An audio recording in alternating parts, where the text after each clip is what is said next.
శ్రీ గురుభ్యో నమః. ఇంటిలో ఈశాన్యం ఇలా ఉంటేనే చేతిలో డబ్బు నిలుస్తుంది. కొన్నిసార్లు కష్టపడి పనిచేసినా చేతిలో డబ్బు నిలవదు. దీనికి కారణం కొన్ని వాస్తు శాస్త్రానికి సంబంధించిన సమస్యలు కూడా కావచ్చు.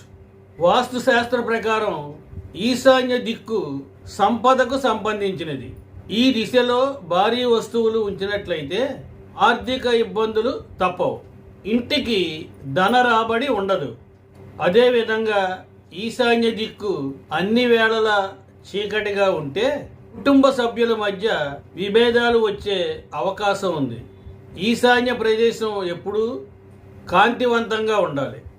ఈశాన్య దిక్కును కుబేరుడు పరిపాలిస్తాడు. అందువల్ల చీపుర్లు, చెత్త డబ్బాలు మొదలైన ప్రతికూల శక్తిని కూడబెట్టే వస్తువులు ఈశాన్య దిశలో అస్సలు ఉంచరాదు. వాస్తు దోష నివారణకు వాస్తు పిరమిడ్ను ఈశాన్య దిశలో ఉంచడం మంచిది. ఈశాన్య దిక్కు జ్ఞానానికి, అభ్యాసానికి ప్రతీక. విద్యార్థులకు ఈ ఈశాన్య దిక్కు బాగా కలిసి వస్తుంది.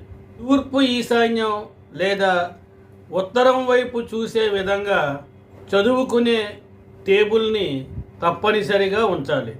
ఇక్కడి అనుకూల శక్తులు ఏకాగ్రతను, జ్ఞాపక శక్తిని పెంపొందిస్తాయని వాస్తు శాస్త్రం చెబుతోంది.